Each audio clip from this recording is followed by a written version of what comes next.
Pensamiento del día, martes 31 de diciembre. Volver a empezar. Volver a empezar. Esta es la consigna que debe dominar mi jornada. Volver a empezar. No quiere decir que las cosas van bien cuando todo anda sobre rieles, sino cuando tristes o alegres, con salud o enfermos, ofrecemos cada cosa al Señor, tratando de ser otro Él. La frase paulina, digo solamente esto, olvidándome del camino recorrido, me lanzo hacia adelante y corro en dirección a la meta, es maravillosa.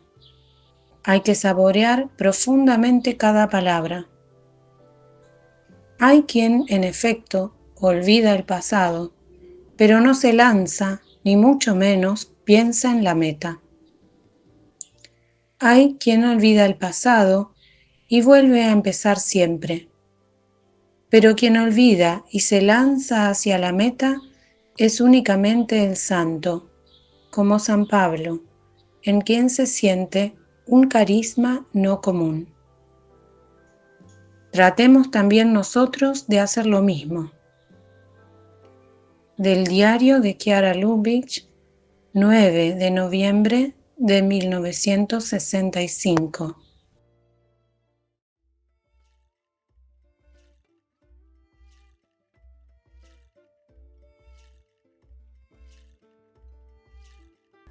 Palabra de vida. Diciembre de 2024.